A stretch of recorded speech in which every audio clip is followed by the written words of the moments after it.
Smith. Former Abercrombie and Fitch CEO Mike Jeffries, his partner Matthew Smith, and an accomplice have been accused of running a horrific sex trafficking ring that preyed on young, vulnerable men under the guise of promising them modelling careers.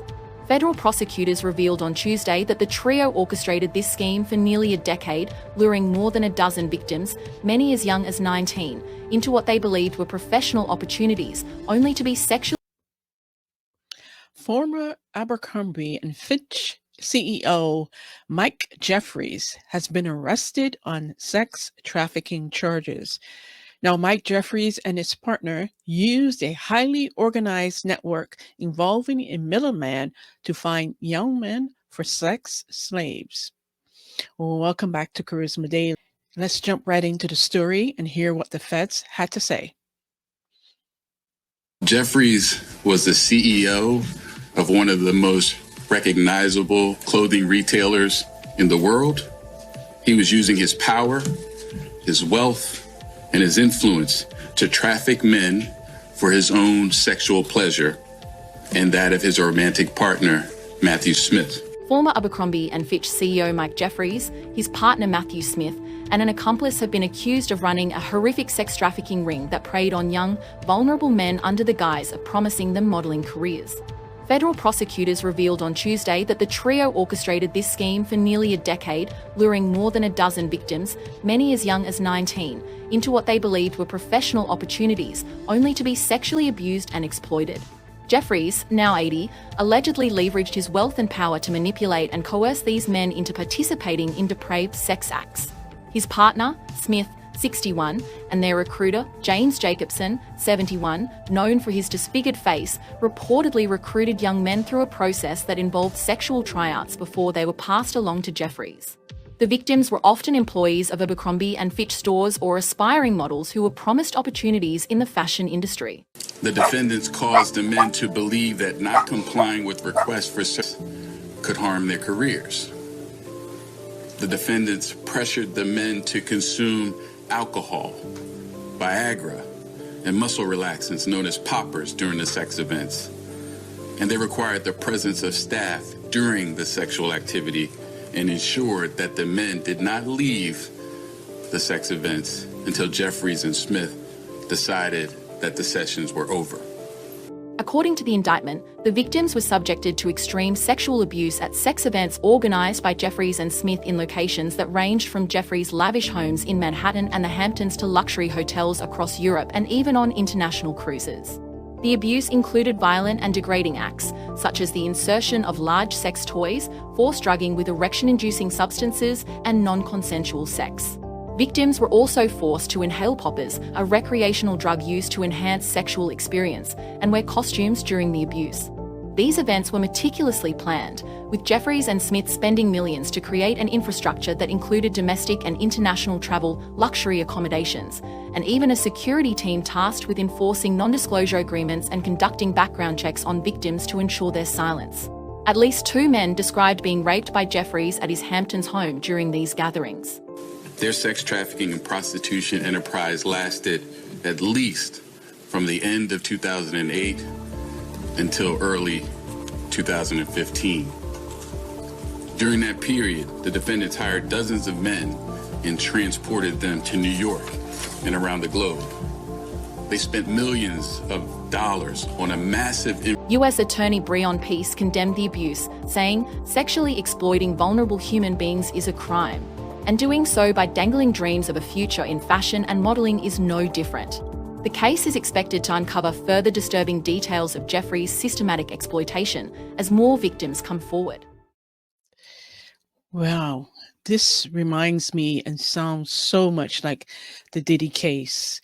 I mean, in case of Diddy, it was women and men, and in this particular case, it's just seemed to be all men, but it's along the lines of the same thing, dangling a future, with the company, or whether it's fashion or whatever area that men desired to be, and they had to become these sex slaves in order to get those opportunities.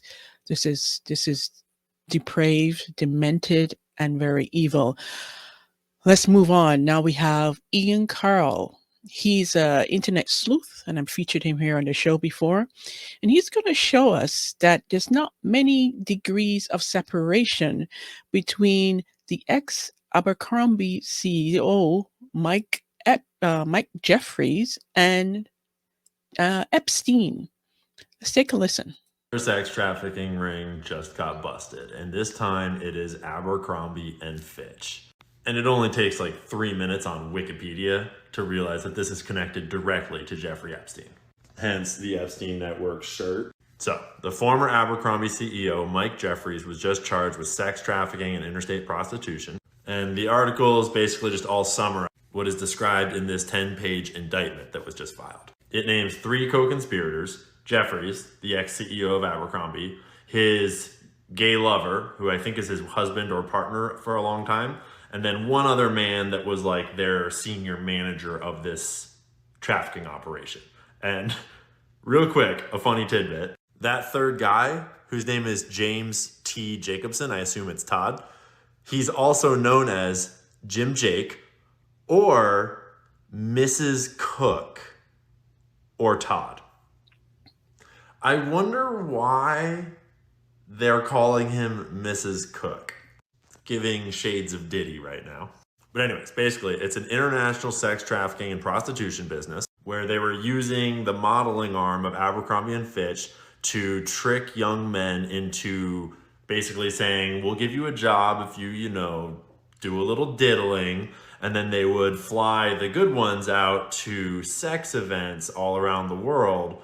And they would say that that could yield modeling opportunities with Abercrombie or otherwise benefit their careers. But they also threatened that if you didn't comply and go to these sex events, then you wouldn't get modeling opportunities and it would harm your career and you would be blacklisted from the industry, more or less. So it alleges that they would have a private tryout with Jeffries or these other higher up older men. And if they were good enough, then they would get the modeling job and they would be given an itinerary for what was actually a sex event, but the itinerary appeared as though it was just a regular photo shoot trip that they would fly somewhere and do a photo shoot. And so they were being tricked into like, oh, you did that one thing and now you're all clear. You got the job. Fly over to that other country. You're going to take lots of photos. It's going to be great. Surprise, you are now at a freak off. They required the men to sign non-disclosure agreements, and they alleged they intentionally recruited heterosexual men, certain of whom were unwilling to engage in particular acts, and then they coerced, forced, trapped them in until they complied with certain things, as in they literally had staff that ensured that men attending did not leave the events until Jeffries and Smith decided they were over. And there's all kinds of other things like how they injected their dicks to make them be able to participate if they were not otherwise capable. There's lots of other details about how this went down. Don't need to go into all of it. It's worth noting that it appears, my read of what's in this indictment makes it seem as though this is based upon the testimony of, I think, 12 witnesses who were men that were victims of this scheme that have come forward. And so what is in this indictment is limited to what they saw and experienced. This indictment does not necessarily allege that they were like selling the services to other people or like actually like trafficking in a broader sense, but I suspect they were. It's kind of ambiguous in the language used in here. It kind of frames this as though this was all for Jeffries' pleasure, but it kind of also implies that this was not all just for him. But anyways, the Jeffrey Epstein connection. I put all these notes directly into my Jeffrey Epstein note file because the connection is right there. Because in 1988, Abercrombie and Fitch was bought by The Limited, now known as L Brands, the company that owns Victoria's Secret. And then they put Jeffries in charge basically right after. He was their guy. And if you're not familiar with The Limited, that is Leslie Wexner's brand. Directly, we'll get to the Jeffrey Epstein stuff here in just a second. But I wanted to also mention for all of you millennials out there that Hollister was started as a subsidiary of Abercrombie and Fitch. They're the same company. Hollister, it's funny to note, Hollister claims in their marketing and branding Founded in 1922, Hollister, California. And that's a fucking lie. They were founded in the year 2000 in Ohio by Abercrombie and Fitch. So if you're a millennial and you remember going to the mall to hang out with your friends and Hollister and Abercrombie were right across from each other and you like literally got cancer just from smelling the perfume as you walked by, that was the same company on both sides there. And both were literally running a giant sexual trafficking ring. On behalf of Leslie Wexner, who put the dude in, like the dude who's just been charged was his guy, who he put in as CEO. Leslie Wexner was Jeffrey Epstein's boy. They were tied at the hip.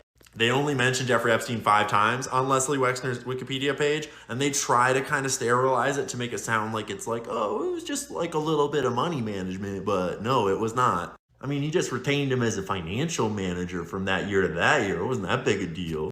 I mean, he only granted Jeffrey Epstein power of attorney over all of his assets, which, like, let's pause for a second and unpack what that means. That means that Les Wexner, the owner of Victoria's Secret and all of L Brands, including Abercrombie and Fitch, gave Jeffrey Epstein complete power over every single asset in his life. All of his billions of dollars, Jeffrey Epstein was allowed to send as much money as he wanted, anywhere that he wanted, at any time without Leslie's oversight. He could open companies in Leslie's name. He could sell companies in Leslie's name. He had complete control over everything Leslie owned if he wanted to exercise it. Okay? And to be clear, this was a Mossad operation. This was an Israeli operation. Just to be clear. Anyone who's still trying to argue that has clearly not done their research, and we can talk about that another time. I mean, for starters, right here in my screenshot, we've also got Ehud Barak, one of his other good buddies who was his Israeli handler back in the days when he was trafficking weapons on behalf of Israel. That's when he went from banking into trafficking weapons, into trafficking young women and boys. So like Ehud Barak, the ex-prime minister of Israel, at the time he was the head of Israeli intelligence. So anyways, a little bit more about Leslie Wexner, who owns Victoria's Secret, L Brands, and Abercrombie and Fitch, who put this guy in, and his demon, self-proclaimed demon possession.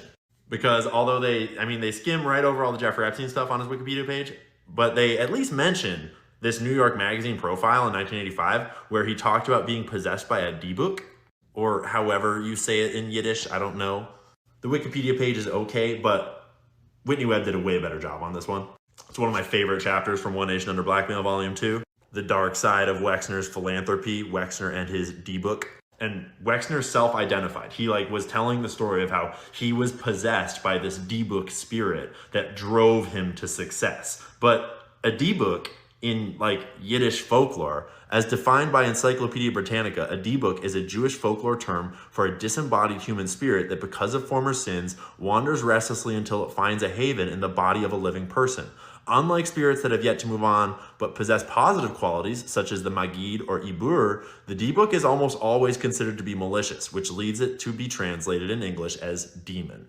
All kinds of other interesting bits here. So anyways, one of the most powerful Jewish philanthropists in the world, who was extremely tied to Israel, who basically founded what became Birthright Israel, as well as so many other pieces of pro-Israel philanthropy. He funded and put together the Jeffrey Epstein sex trafficking network, and then basically gave Jeff Epstein everything he needed to manage it and to operate that. But not only that, he also, in addition to owning Victoria's Secret, I'm sure there's lots more to come out there, he also bought Abercrombie and Fitch and installed his guy in charge of Abercrombie and Fitch. And that guy just got indicted for running his own interstate sex trafficking and prostitution ring. This one focused on young men. Oh, and by the way, I forgot to mention that when Jeffries took over in 1990s, he specifically refocused the brand on the teen customer. He rebranded Abercrombie and Fitch and founded Hollister in order to target teen boys and girls. Remember, these are some of the biggest companies in the world. They're right there in your shopping malls. They're right there in your daily lives. They are operating sex trafficking rings. What do you think that means about all the other suspicious stuff we see, all the other conspiracy theories? You might want to start rethinking your worldview a little bit, because Pizzagate is real. Wow. Do you see how everything is connected? how these guys were installed to be in a position of authority and power and influence to effectively lure their targets, their vulnerable, innocent men, and in the case of Diddy, women as well, to them, and set up this entire trafficking system and created a front, pretty much, to be able to get their victims. It's a very sad, sad world. But everything is being exposed in 2024, like Cat Williams said. Very interesting indeed. Moving on. So Mike Jeffries was actually released on $10 million bail today. And it's interesting to see his reaction. Let's check it out, the story here by Fox News. So it says here, say he was released. I'm going to show you the headline.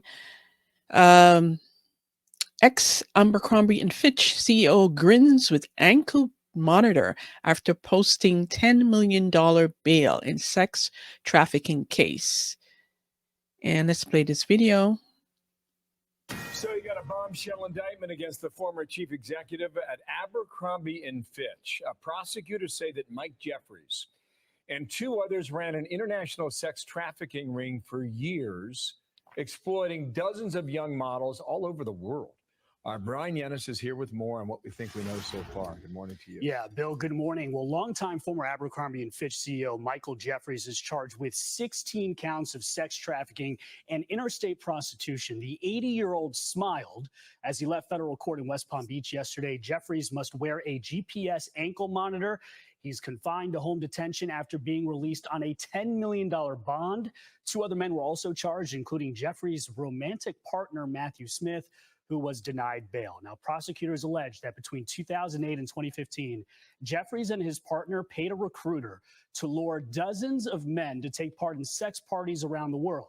The men were forced to drink alcohol and take drugs, many believing they were meeting Jeffries for Abercrombie and Fitch modeling opportunities, while others were told not participating in sex events would hurt their careers.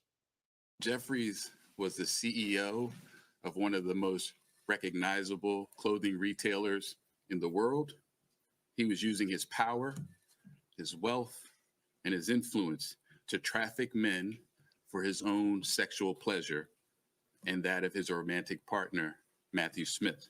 Now, Jeffries and Smith are accused of spending millions of dollars running a secret sex trafficking enterprise, employing a staff to operate these sex events and a security company to conduct background checks, make sure the victims sign non-disclosure agreements, and to even surveil witnesses. His attorney issued a statement to Fox saying they will respond to the allegations in court, not in the media. Jeffries, Smith, and the accused recruiter, they face up to life in prison if convicted. This indictment identifies 15 John Does, the victims. But the FBI believes, Bill, that there are many more, and they are encouraging folks to call the FBI 1-800. Well, a lot of potential witnesses, if all that's true, or even half of it. We'll see where it goes. Brian, thank you. Explosive story. Thanks, Brian.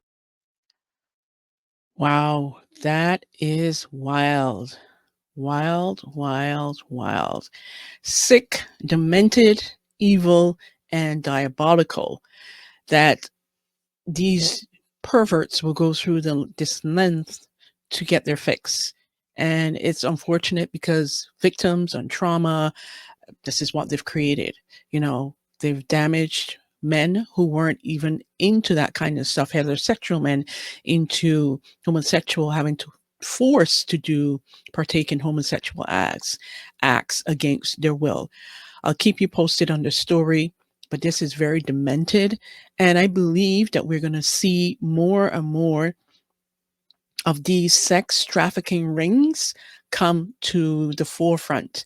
They will become to the public because we know that these things are kept hidden.